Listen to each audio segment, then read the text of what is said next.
તો વાત કરીએ એક મહત્વના સમાચારની તો હાલમાં એક મહત્વના સમાચાર મળી રહ્યા છે। પીએમ મોદી જૂનાગઢ ખાતે પહોંચ્યા છે તો ગુજરાતના પ્રવાસે વડાપ્રધાન નરેન્દ્ર મોદી છે અને કોંગ્રેસ પર પ્રહાર કરતા અનેક વિસ્તારોમાં શહેરમાં સભા ગજવી રહ્યા છે। ત્યારે હાલમાં વડાપ્રધાન નરેન્દ્ર મોદી જૂનાગઢના કૃષિ વિદ્યાલય ખાતે જાહેર સભાને સંબોધન કરી રહ્યા છે। જૂનાગઢમાં ભાજપ ઉમેદવારના સમર્થનમાં પ્રચાર કરી રહ્યા છે વડાપ્રધાન નરેન્દ્ર મોદી। મોટી સંખ્યામાં ભાજપના નેતા કાર્યકરો ઉપસ્થિત છે આ સભામાં। થોડી વારમાં તેઓ લોકોને સંબોધિત કરશે।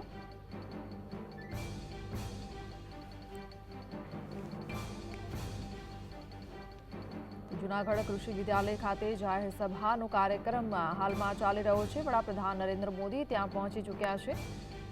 જૂનાગઢ ભાજપના ઉમેદવારના સમર્થનમાં તેઓ પ્રચાર કરશે। થોડી વારમાં તેઓ સભા પણ ગજવશે તો મોટી સંખ્યામાં ભાજપના નેતા કાર્યકર્તા સહિત લોકો ત્યાં જોડાયા છે।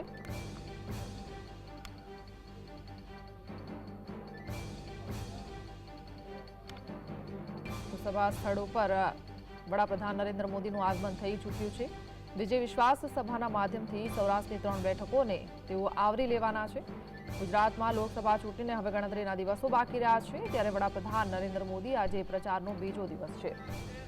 સાયન્ટિસ્ટોને પ્રોત્સાહિત કરીને એમની પાસેથી એમને ટેલેન્ટનો ઉપયોગ કરીને મોદી સાહેબે આ દેશના 100 કરોડ લોકોને બંને વેક્સિન એ મફતમાં આપી હતી। આજે જ્યારે આ વિકસિત દેશો કે સમૃદ્ધ દેશોએ પણ પોતાના દેશના નાગરિકોને આ વેક્સિન મફતમાં નથી આપી। આ દિન સુધી આપણે માંગવાવાળા હતા પણ મોદી સાહેબે આપણા દેશના લોકોને આપ્યા ઉપરાંત 100 જેટલા દેશોને પણ એમને આ વેક્સિન આપી હતી। અને કોરોનાના સમયમાં જ્યારે ધંધો રોજગાર બંધ હતો ત્યારથી આ દિન સુધી અને 2029 સુધી દેશના 80 કરોડ લોકોને મોદી સાહેબે માથાદીઠ 5 કિલો અનાજ એ પણ સારું અનાજ એ મોદી સાહેબે આપી રહ્યા છે અને આપવાનું વચન પણ એમણે આપ્યું છે। મોદી સાહેબે હમણાં જ સંકલ્પ પત્રની અંદર એક ઐતિહાસિક નિર્ણય કર્યો છે કે 70 વર્ષની ઉપરના ઉંમરના કોઈ પણ વર્ગનો વ્યક્તિ હોય એ દરેકને જો એને કોઈ મોટી બીમારી લાગુ પડે અને 5 લાખ રૂપિયા સુધીનો ખર્ચ એ પણ મોદી સાહેબ આપવાના છે। આયુષ્યમાન યોજનાની અંદર 50 કરોડ લોકોને આ લાભ મળ્યો છે। એ દુનિયામાં સૌથી મોટી આ યોજના એ પણ આદરણીય પ્રધાનમંત્રી મોદી સાહેબ ચલાવી રહ્યા છે। એવા આદરણીય પ્રધાનમંત્રી શ્રી મોદી સાહેબ એ આજે જૂનાગઢના મહેમાન છે। એ આપ સૌને સંબોધનાર છે। એટલા માટે હું મારી વાતને વિરામ આપું છું। જય જય ગરીબ ગુજરાત, ભારત માતા કી।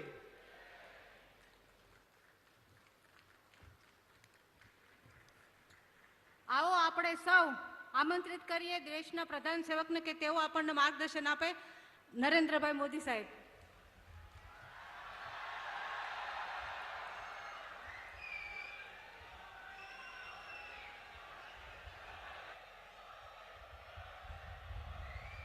जय गिरनारी, जय जय गिरनारी। मारू सौभाग्य है कि गिरनारनी धरती पर आवू અને આટલા બધા સંતોના દર્શન થાય। શેરનાથ બાપુ દેખાય છે ને એ મુક્તાનંદજી બાપુ નજરે પડે, અમારા મહેશગીરી દેખાય છે। આપ સૌ સંતોને વડીલોને મારા ખૂબ ખૂબ પ્રણામ।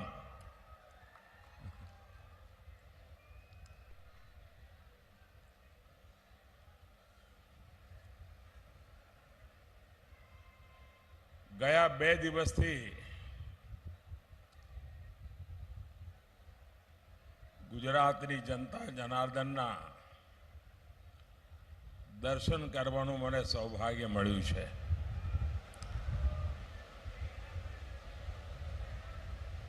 અને જે ઉત્સાહ અને ઉમંગ હું ગુજરાતમાં જોઈ રહ્યો છું, આમ તો ઘરનો છોકરો હોય એટલે આશીર્વાદનું મન તો હોય જ બધાને।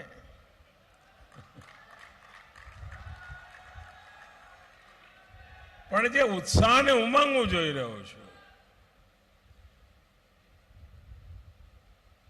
આ પ્રેમ, આ આશીર્વાદ એ ખૂબ મોટી મારી મૂડી છે બાપા.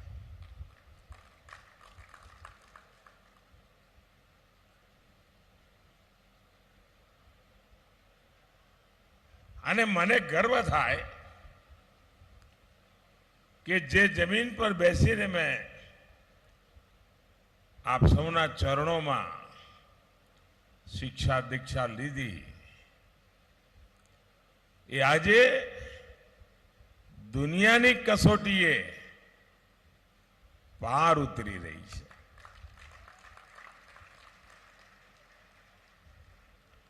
આપ સૌએ વડીલોએ મને આપેલી શિક્ષા, મને આપેલી દીક્ષા, મને આપેલા સંસ્કાર, આજે હું એને સલામ કરું છું કે તમારા એ સંસ્કારને કારણે આજે દુનિયામાં ભારતનો ડંકો વાગી રહ્યો છે.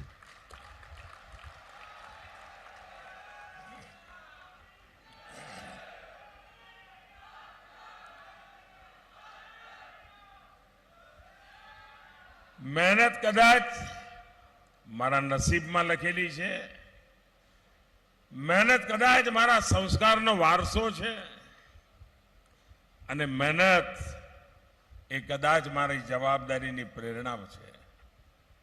અને એના કારણે ગયા 10 વર્ષમાં આપે મને મોકલ્યા પછી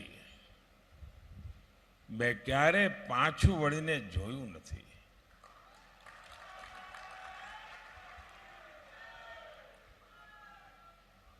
અને હૃદયમાં એક જ ભાવ, બસ મારું ભારત.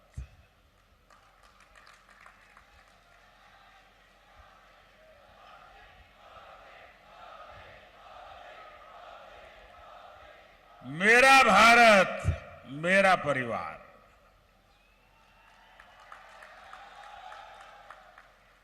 એ જ ભાવ સાથે અનેક મોટો સંકલ્પ લઈને કામ કરું છું. અને 2024માં એક બહુ જ મોટા સંકલ્પ સાથે દેશના ચરણોમાં મારા આવનારો સમય, ઈશ્વરે આપેલી ઉંમર પલ પલ દેશ માટે ખપાવી દેવી છે. પલ પલ તમારા માટે, પલ પલ દેશના માટે. 24/7 for 2047.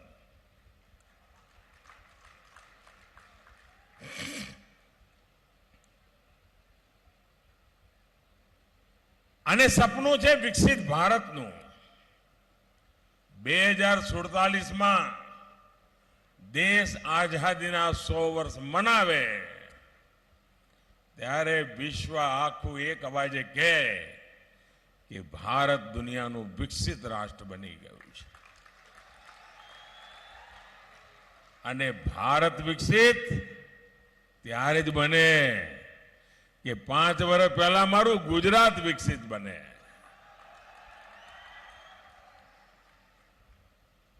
અને આ સંકલ્પને પૂરો કરવા માટે આ ચૂંટણી, भाइयों बहनों, ये चुनाव सामान्य चुनाव नहीं है. देश के लिए तो महत्वपूर्ण है ही है. भारत में स्थिर और मजबूत सरकार दुनिया के लिए भी महत्वपूर्ण है. और मेरे लिए व्यक्तिगत रूप से ये चुनाव एम्बिशन के लिए नहीं है.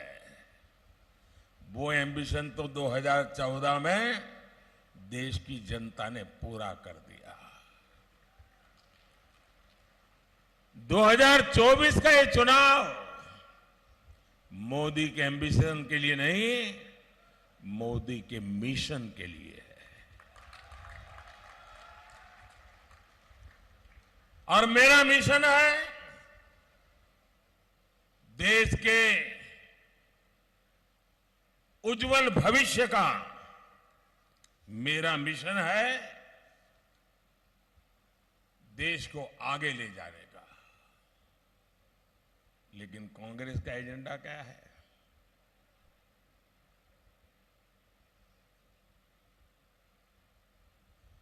कांग्रेस कह रही है कि वो कश्मीर में जो मैंने आर्टिकल 370 खत्म कर दिया, वो कहते हैं कि 370 हम फिर से लागू करेंगे।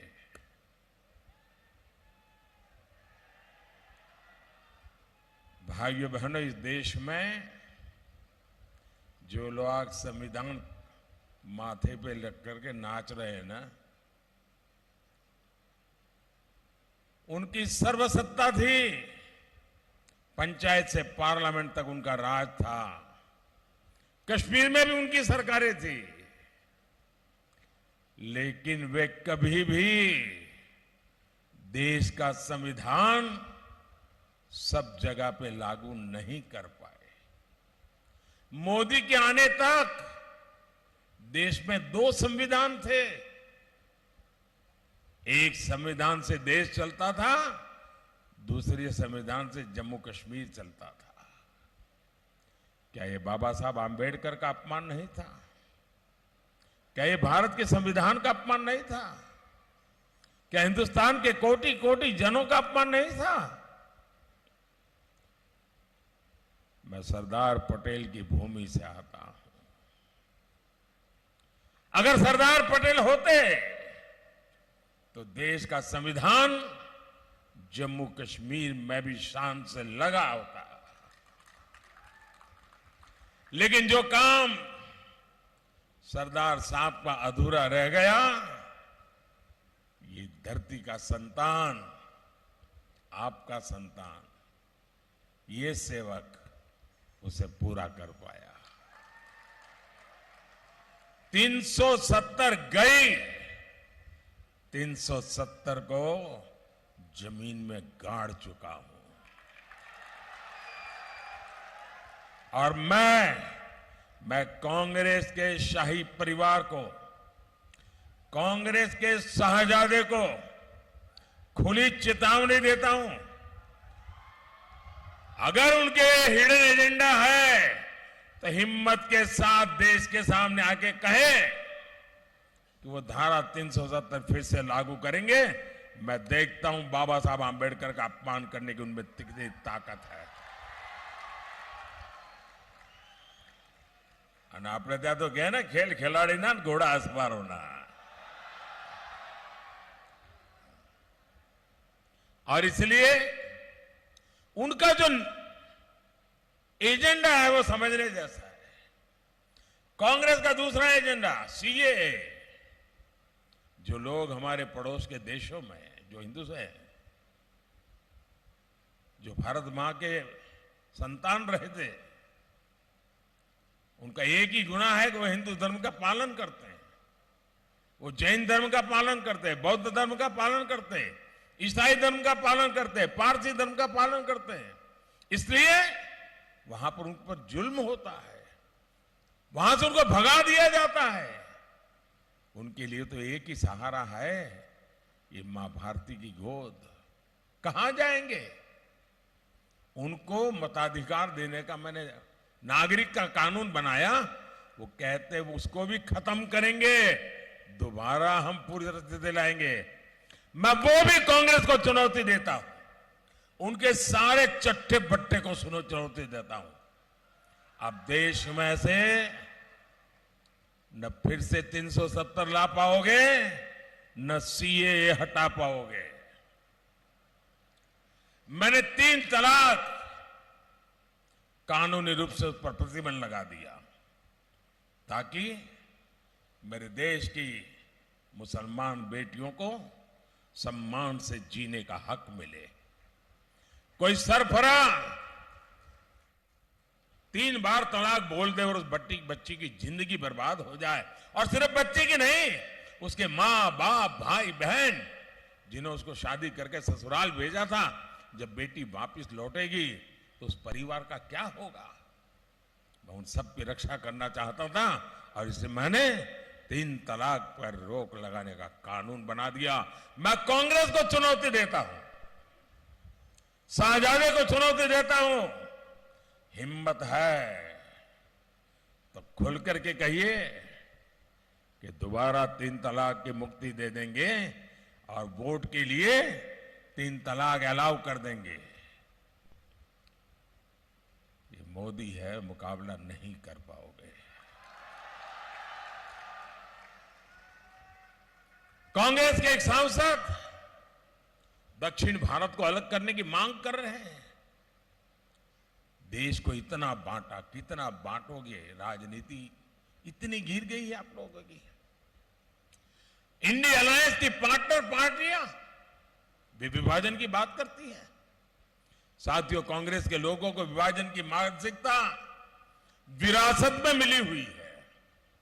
एक कांग्रेस ही है जिसने सत्ता के लिए देश का विभाजन तक स्वीकार कर लिया था। तमिलनाडु के पास एक पूरे का पूरा आइलैंड, कच्चा द्वीप, ये कांग्रेस सरकार ने देश आजाद होने के 30 साल के बाद पड़ोसी को दे दिया। ऐसे ही अपनी पर्सनल प्रॉपर्टी हो ऐसे ही दे दिया, लो ले जाओ, मौज करो। और ये सच्चाई अभी अभी सामने आई है कि कांग्रेस के नेताओं ने बयान दिया था कि उस द्वीप पर, उस टापू पर कुछ नहीं है, कोई रहता नहीं है, क्या जरूरत है, ले जाने दो। आप कल्पना कर सकते हैं ऐसी सोच वाले जो लोग हो, मैं तो सोच करके कभी कभी कांप जाता हूं, अगर सरदार वल्लभ भाई पटेल न होते तो उन्हें गुजरात के गौरव की चिंता वो लोग न करते और मेरा जूनागढ़ भी पाकिस्तान के पास चला गया होता। ये मेरे गिर के शेर दुनिया के सामने गर्जना करते हैं, वो हमारे पास नहीं होते। दोस्तों, साथियों, ये सरदार पटेल है जिनका इतना बड़ा योगदान कि आज मैं आपके बीच बैठ करके हम लोग भारत का भाग्य लिखने के लिए बात कर सकते हैं। दोस्तों, साथियों, कांग्रेस पार्टी जैसी खतरनाक मानसिकता, गुजरात को लेकर कांग्रेस के मन में जो खींच और नफरत है, कांग्रेस के अगर सत्ता में आई तो गुजरात के लिए, देश के लिए खतरनाक हालात पैदा कर सकती है। ये तो कह देंगे कि कच्छ में, रेगिस्तान में क्या जरूरत है यार, उधर तो कोई रहता नहीं है, ना घास फूस है, कुछ नहीं है, दे दो। उनको देर नहीं लगे, उनको कोई परवाह नहीं है, उसका भी सौदा कर सकती है। यहां गुजरात के तटीय क्षेत्र में कई ऐसे द्वीप है जहां कोई नहीं रहता है। कांग्रेस ऐसे द्वीपों का भी सौदा कर सकती है। और ये मोदी है जिसने पहली बार प्रधानमंत्री के बनने का, आजादी के इतने सालों के बाद, ये मीडिया के लोगों का काम है रिसर्च करना, अच्छा होता पहला आप लोगों ने रिसर्च की होती तो। भारत सरकार के पास ये जानकारी नहीं थी कि हमारे पास कितने द्वीप है। मैंने आकर के सैटेलाइट से सर्वे कराया और आज हमारे देश के आसपास, हमारे समुद्र के इलाके में 1300 से ज्यादा द्वीप है, और कुछ द्वीप तो सिंगापुर से बड़े हैं। और मैंने ये भी ठान लिया है मैं उसमें से भी सिलेक्ट कर करके उसका भी डेवलपमेंट करूंगा। ये टूरिस्ट को कहीं इधर उधर जाना नहीं पड़ेगा, दुनिया के टूरिस्ट के लिए यहां जगह बन जाएगी। ये संभावना है। ये हमारे यहां के समुद्री तट के किनारे पर भी है जी। ये सब डेवलप होने वाला है। साथियों, ये कांग्रेस का चलता तो हिमालय की बर्फीली चोटियों का भी सौदा कर सकती है, क्योंकि वहां भी कोई रहता नहीं है। कांग्रेस की खतरनाक सोच से देश को सावधान रहना है। साथियों, कांग्रेस जब तक सत्ता में रही देश की सुरक्षा को दांव पर लगाती रही। कब कहां बम का धमाका हो जाए कुछ पता नहीं होता था।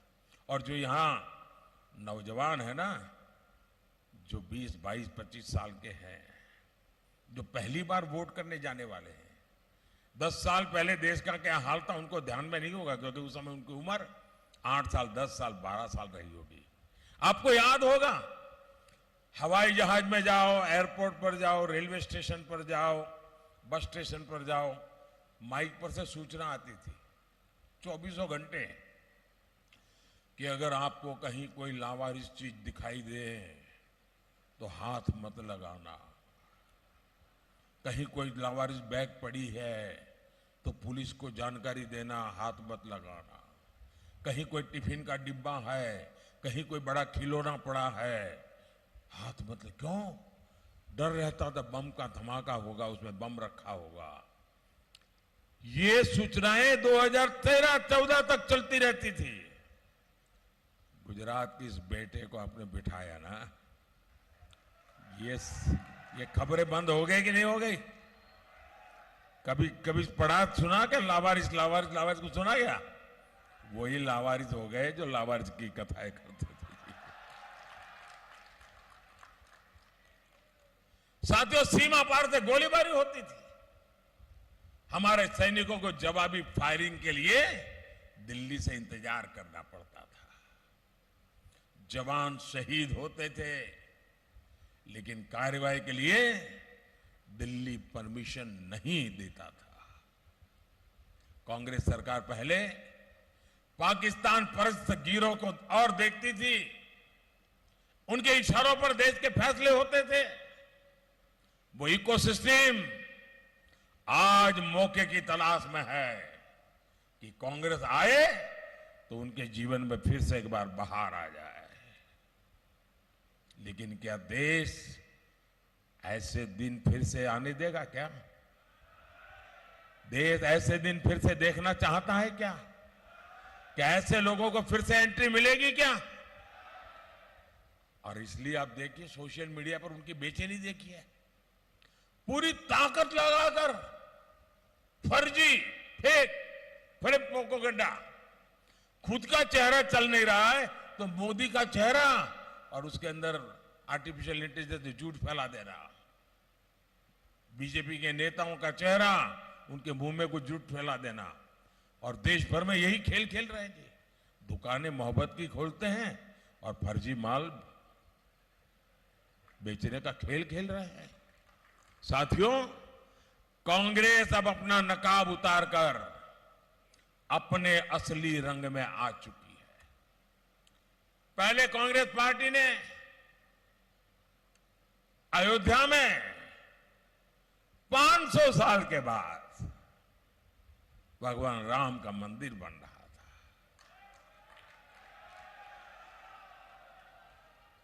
आजादी के 75 साल बाद भी उन्होंने रोड़े अटकाने की कोशिश की, अदालतों में भी रोड़े अटकाए।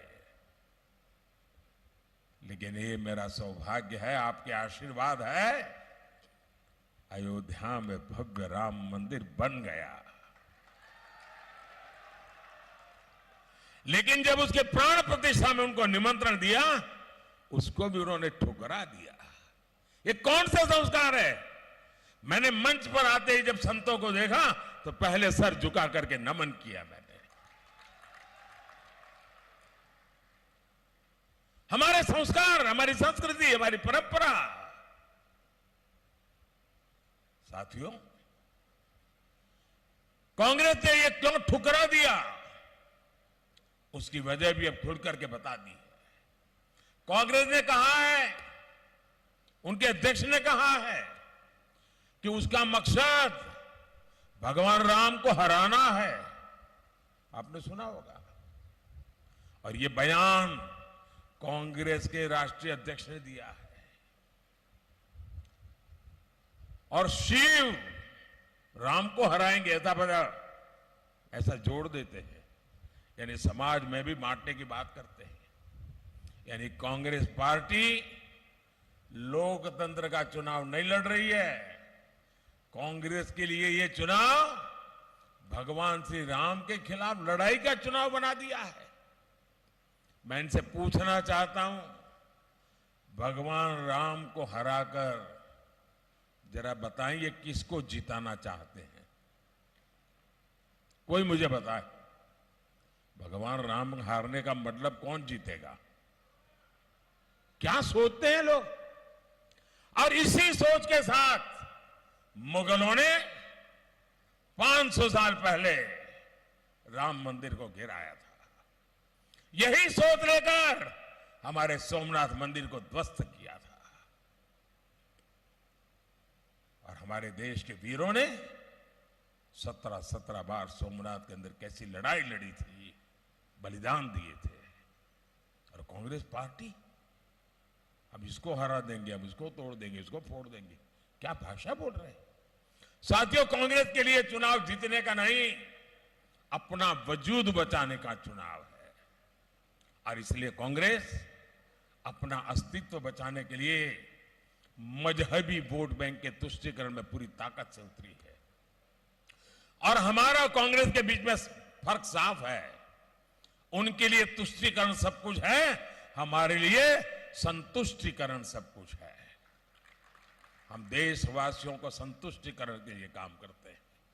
यहां तक कि कांग्रेस का मैनिफेस्टो भी मुस्लिम लीग की भाषा में लिखा गया है। हमारे यहां तो कहावत है, हथेड़ी में चांद बतावे એવું કહે છે ને। હવે તેમનો હાથ જોયો તો ચાંદ જ ચાંદ દેખાય, બીજું કઈ દેખાતું જ નથી।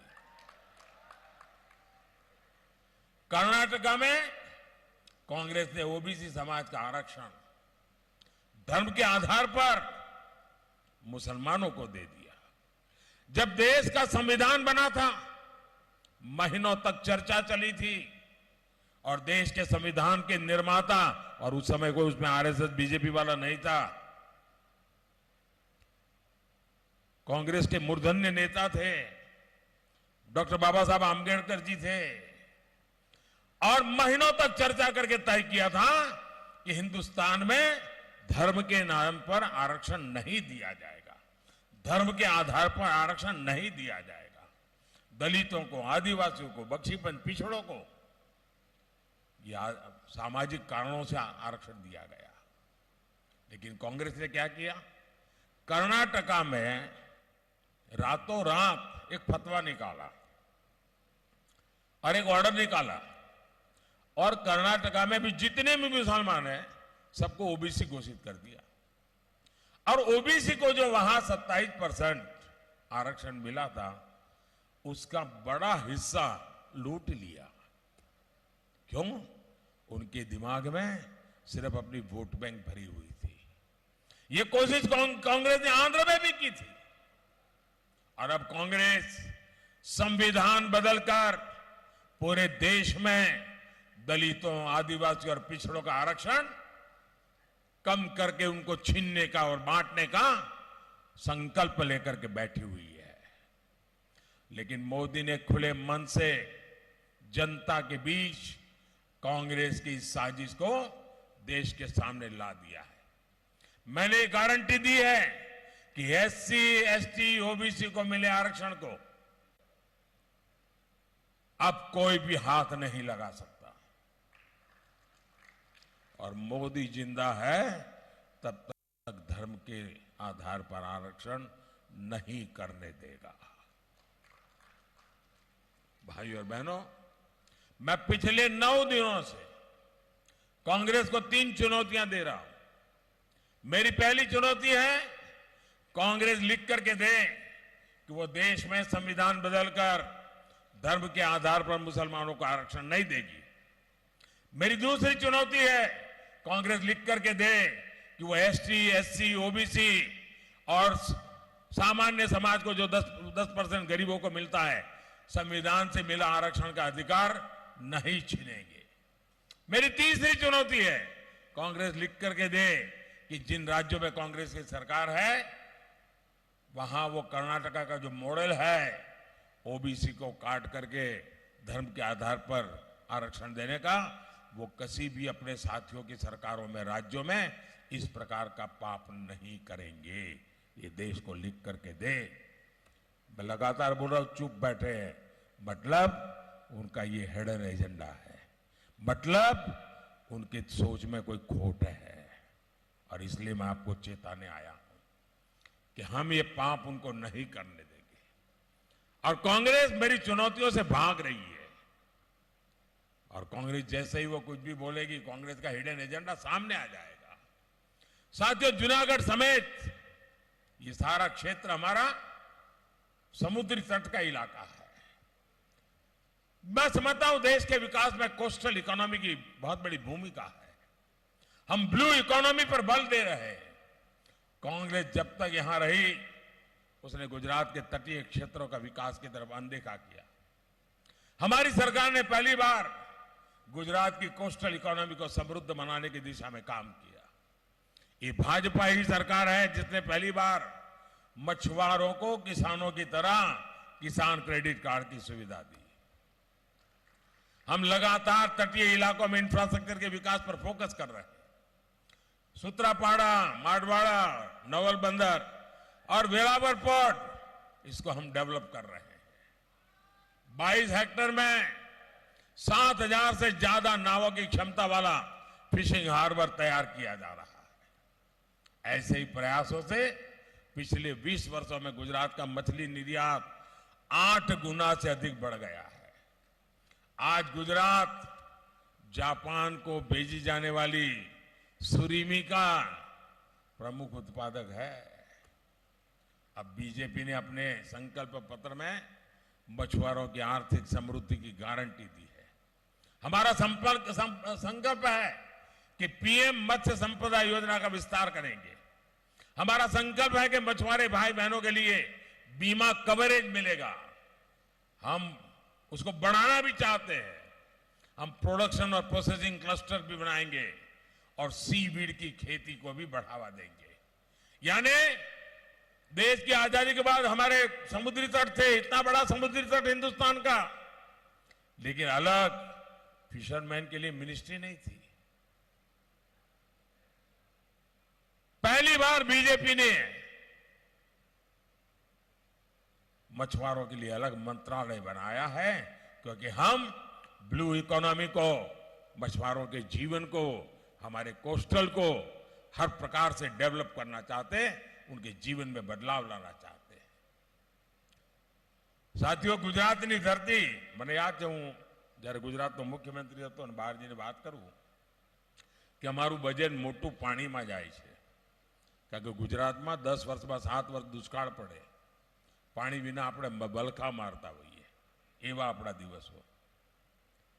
આજે ગુજરાત જે 20 વર્ષ લગાતાર પાણી માટે આપણે મહેનત કરી, જન આંદોલનો ચલાવ્યા, અમૃત સરોવર બનાવ્યા, ચેક ડેમો બનાવ્યા, સુજલામ સુફલામ યોજના બનાવી, આ બધા પ્રયત્નોનું પરિણામ છે કે આજે આપણે પીવાના પાણી અને ખેતરને પાણી પહોંચાડી શકીએ છીએ। નર્મદા યોજનાનો આપણે પૂરતો લાભ પહોંચાડવા માટે સૌની યોજના આ ચાલી છે। જલ જીવન મિશન, ઘરે ઘરે નળથી જળ મળે। મારી માતાઓ બહેનોને માથે બેડલા લઈને 2 કિલોમીટર જવું પડતું હતું, બધું બંધ કરાવી દીધું। મોદીએ બેડલા ઉતરાવી દીધા, તાળે અને ઘરમાં નળમાં જળ મળે। જુનાગઢ, પોરબંદર, અમરેલી અને આ બધા જ ગામોમાં પાણી પહોંચે એની વ્યવસ્થા, મોટી પાઇપલાઇનો લાગે। હું જ્યારે ગુજરાત બહાર ગઈને કહું ને કે મારુતિ કાર જાય એવડી મોટી પાઇપલાઇનો છે, તો એમને આશ્ચર્ય થતું હતું। અને ગુજરાતવાળા તો જોઈ છે, અંદર ઘર બનાવીને રહેવું તો એવડી મોટી પાઇપ નાખી છે મેં નીચે। અને અમરેલીમાં સૌની યોજનાથી 30,000 હેક્ટર ભૂમિને સિંચાઈ પહોંચી છે। આદિવાસી ખેડૂત 3 ફસલ ઉગાવી શકે એની વ્યવસ્થા કરી છે। લગાતાર વિકાસ માટે નવા ઇન્ફ્રાસ્ટ્રક્ચરને બળ આપ્યું છે। સોમનાથથી ભાવનગર નેશનલ હાઈવે, એના પર કામ ચાલી રહ્યું છે। જૂનાગઢમાં 300 કરોડ રૂપિયાની લાગતથી 4 લેન સડક સોમનાથ જૂનાગઢ વચ્ચે કેશોદનો એરપોર્ટને મારે ગાજતું કરવું છે। મારે દુનિયાના ટુરિસ્ટોને અહીંયા લાવવા છે। ગીરનું લાયન જુએ, મારું સોમનાથ જુએ, મારું દીવ દમણ જુએ, એના માટે મારે મોટું કામ કરવું છે ભાઈઓ. અમારા જુનાગઢ જિલ્લામાં ટુરિઝમને માટે એટલી બધી તાકાત છે. હું જ્યારે બહાર કોઈને કહું ને કે ભાઈ તમે એક રાજ્યમાં 7 દાડા રહીને આવો ને, તમારા એકલા જુનાગઢ જિલ્લામાં 7 દાડા જોઈએ તમારે, એટલું બધું છે. ગીર સોમનાથ કોડીનાર મોટા પોર્ટ બનાવવાની કલ્પના છે અને 10 વર્ષની ઉપલબ્ધિઓ, 5 વર્ષનો સંકલ્પ, 25 વર્ષનું વિઝન, આની સાથે આજે અમે દેશ પાસે આવ્યા છીએ. ભાઈઓ, પીએમ સૂર્યઘર યોજના, મારું સપનું છે તમારું વીજળીનું બિલ 0 કરવાનું. મારું સપનું છે તમારી ગાડી, સ્કૂટર, સ્કૂટી, પેટ્રોલનું બિલ 0 કરવાનું. તમને થાય કે આ મોદી સાહેબ શું કહે છે? હા, હું તો પાકો ગુજરાતી છું ભાઈ. પીએમ સૂર્યઘર યોજના, સરકાર પૈસા આપે છે. તમારા ઘર ઉપર સોલાર પેનલ લગાવો, વીજળી ઉત્પાદન કરો, વીજળી ઘરમાં મફત વાપરો અને વધારાની વીજળી સરકાર ખરીદશે, તમને પૈસા આપશે. એટલું જ નહીં, તમે જે વીજળી પેદા કરશો, તમારું સ્કૂટર, હવે ઇલેક્ટ્રિક વ્હીકલ આવવાના છે.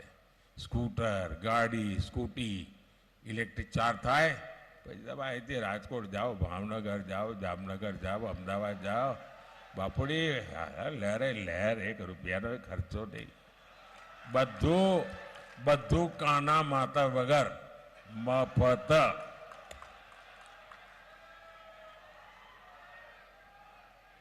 મેં એક બીજું કામ માથે લીધું છે. મારે 3 કરોડ દીકરીઓને લખપતિ દીદી બનાવી છે. દેશમાં ગામડામાં 3 કરોડ લખપતિ દીદી બનાવી. એટલા માટે મારે હું એક પ્રસંગ કહેવા માંગુ છું. હું થોડા દિવસ પહેલા મધ્યપ્રદેશના શહેડોલ પાસે આદિવાસી ગામમાં ગયેલો. કોઈ કાર્યક્રમ હતો નહીં, મારી પાસે સમય હતો, જ્યારે ગામમાં મને થયું ચાલો બધા મળું. તો ત્યાં સ્વયં સહાયતા સમૂહ ચલાવનારી કેટલીક બહેનોને મળવાનો કાર્યક્રમ બનાવ્યો. તો એમની જોડે હું બેઠો, તો મેં બહેનોને પૂછ્યું કે બેન શું ફરક પડ્યો છે? તો એમાં એક બહેને કહ્યું, સાહેબ મારી આવક, હું લખપતિ દીદીમાં આવી ગઈ છું, કારણ કે અત્યાર સુધીમાં 1 કરોડ લખપતિ દીદી બનાવી દીધી છે. મેં બહેનને પૂછ્યું શું કરશો? હવે તમે વર્ષે લાખ રૂપિયા કમાતા થયા તો શું કરશો? તો આદિવાસી બહેને તો મને કહ્યું, સાહેબ થોડા ઘરેણા લાવવા છે. સ્વાભાવિક ઈચ્છા થાય, થોડા સોનું ચાંદી ખરીદવા છે. મેં એક બીજી બહેનને પૂછ્યું, એ થોડું 8મા 9મા સુધી ભણેલા બહેન હતા. તો બેન તમે શું કર્યું? એ કે મેં તો મારા પતિ છે ને એ સાયકલ પર મજૂરી કરવા જતા હતા, તો એમના માટે સ્કૂટી લઈ આવી. પછી કે મને ખબર પડી કે મને બેંકથી લોન મળે, તો મેં જરા ભણેલી હતી લીધું, તપાસ કરી. પછી મેં ટ્રેક્ટરની લોન લીધી અને મેં મારા પતિને એમના જન્મદિવસે ટ્રેક્ટર ભેટ આપ્યું. એક આદિવાસી દીકરી કહે છે મેં એને ટ્રેક્ટર ભેટ આપ્યું. અને પછી મને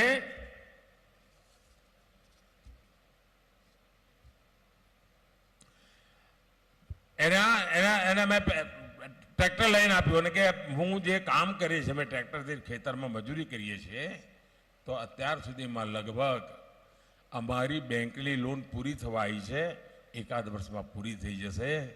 આ લખપતિ દીદીની કમાલ છે. 1 કરોડ લખપતિ દીદી બની ગઈ છે. મોદી એની 3જી ટર્મમાં 3 કરોડ લખપતિ દીદી બનાવવા માંગે છે. ક્રાંતિ કેવી રીતે આવે છે? અને સાહેબ કોંગ્રેસના હાલ કેવા છે? હું મારા આંકડા છે 3 કરોડ લખપતિ દીદી બનાવે, એમનો પ્રોબ્લેમ છે.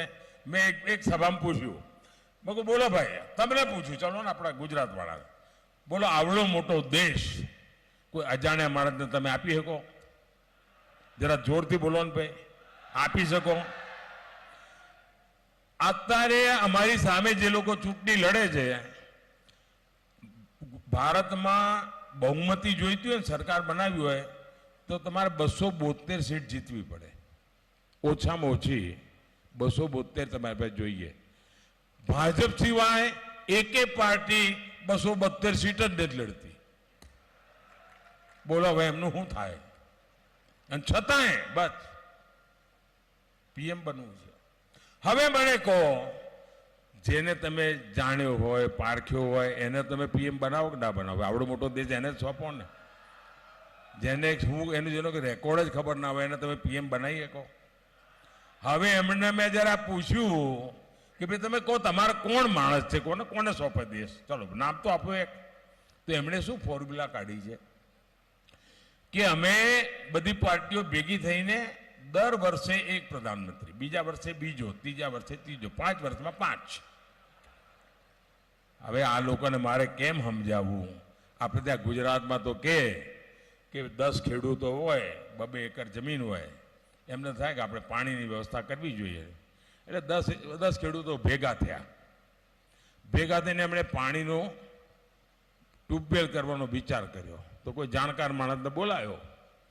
એ કે સાહેબ પાણી તો છે નીચે, જો તમે 100 મીટર નીચે જાઓ તો તમને પાણી મળશે. તો આ 10 ખેડૂતો ભેગા થયા. એ કે શું કરીએ? તો કે મારા ખેતરમાં 10 મીટર કરો, બીજો કે મારા ખેતરમાં 10 મીટર કરો, ત્રીજો કે મારા ખેતર, તો કે 100 મીટર થઈ જશે. અલ્યા ભાઈ, આ 10 ખેતરમાં 10 કુવા કરે પાણી ન નીકળે, એ તો એમાં તમારે એક જ જગ્યાએ 100 મીટર કરવું પડે ત્યારે પાણી નીકળે. આ 10 મીટર ખેતરોમાં કરવા વાળો ખેલ એક વર્ષે એક પ્રધાનમંત્રી આ એમ માંડીને બેઠા છે. ભાઈ આ હું ભલું કરશે આપણું? ભાઈઓ બહેનો, મારી એક બીજી ઈચ્છા છે. આપણી જે જવાન પેઢી છે, જે મહેનત કરે છે, કમાય છે, 30 હોય, 35 હોય, 40 હોય, 45 ઉંમર હોય, એના ઘરમાં વડીલ બા બાપુજી, દાદા દાદી, કાકા કાકી, મામા માસી કોઈ ને કોઈ હોય છે જ. હવે એની સામે 2 કામ હોય છે. એક તો પોતાના સંતાનોને મોટા કરવાના, સંતાનોના સપના પૂરા કરવાના, રોજમર્રાની પોતાની જરૂરિયાતો પૂરી કરવાની, અને પોતાના વડીલોને સાચવવાના. હવે વડીલોની રોજમર્રાની વ્યવસ્થા કરવી કે એના માટે મુશ્કેલ નથી. દીકરો સમર્પિત હોય છે, દીકરી સમર્પિત હોય છે, સંભાળી લે. પણ માંદગી આવી જાય તો દીકરા માટે મુસીબત થઈ જાય, દીકરી માટે મુસીબત થઈ જાય કે આ બાપને બીમારીમાં શું કરવું? મારા છોકરાઓને મોટા કરવું કે એમની દવાનો ખર્ચો કરું શું? આ એની ચિંતા દૂર કરવાનું કામ તમારા દીકરાએ કર્યું છે. મેં નક્કી કર્યું છે કે 70 વર્ષથી ઉપરના જે કોઈ હશે, ગમે તે સમાજના, ગમે તે વર્ગના, ગમે તે આર્થિક સ્થિતિવાળા, ગમે તે 70 વર્ષથી ઉપરના જે કોઈ હશે, એના ઈલાજનો ખર્ચો દિલ્હીમાં તમારો દીકરો સંભાળશે. એટલે ભાઈઓ બહેનો, હું તો ગુજરાત પાસે આજે આશીર્વાદ માંગવા માટે આવ્યો છું. એવી મને તાકાત આપો, એટલા બધા આશીર્વાદ આપો. અને આવડા બધા સંતો જ્યારે અહીંયા બેઠા હોય ત્યારે એ આશીર્વાદ ફળી નીકળે. 7મી મે આપણે ત્યાં મતદાન છે, દાડા બહુ રહ્યા નથી. આપણે વધુમાં વધુ મતદાન કરાવવું છે. ભાઈ બધા રેકોર્ડ તોડવા છે. તોડશો? તમારા બૂથમાં બેસવું પડે કે ભાઈ ગયા વખતે 600 વોટ પડ્યા હતા, વખતે 750 પડવા પડે, વોટ વધારે પડવા પડે. અને વોટ આપવા જાવ તો ગામમાં નાના સરઘસો કાઢીને જાઓ. ભાઈ એક ગામ હોય તો 10 વાગે પહેલા 25 જણના 10-30 સરઘસ નીકળે. થાળી વગાડતા વગાડતા શ્રી રામ કરતા જઈએ અને લોકતંત્ર કો ઉત્સવ મનાવીએ ને ધમાધમ વોટ કરીએ. ભલા બીજી મારી લાગણી છે બધા બૂથ જીતવા જ. ભાઈ મારે 26 સીટો તો તમે મને આપવાના જ છો. ભાઈ તમે મને કઈ પારકો ન માનો, કોઈથી તમારા ઘરનો છું. મને કોઈ દાડો તમે નિરાશ ના કરો, મને ખાતરી છે. પણ આ વખતે કામ મોટું લઈને આવ્યો છું. મારે બધા પોલિંગ બૂથ જીતવા છે. ભાઈ મહેનત પોલિંગ બૂથ પર કરવી પડે. અને 7મી તારીખે જોરદાર મતદાન કરીને જૂનાગઢથી અમારા સાથી ભાઈ રાજેશ ચુડાસમા, એમને વિજય બનાવો.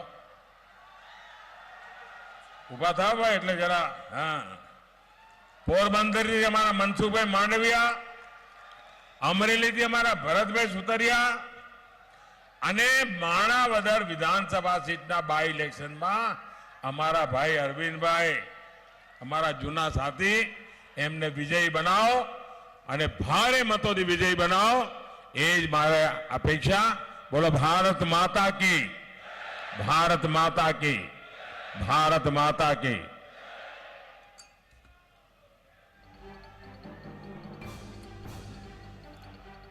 તો જૂનાગઢમાં વિજય વિશ્વાસ સભાને વડાપ્રધાન દ્વારા સંબોધિત કરવામાં આવી અને અનેક વિકાસના કાર્યોનો ઉલ્લેખ કરવામાં આવ્યો. સાથે જ કોંગ્રેસ પર ચાબખા મારવામાં આવ્યા. ભાજપ સિવાય એક પણ પાર્ટી 272 સીટ પર પોતાના ઉમેદવાર નથી ઉતારતી.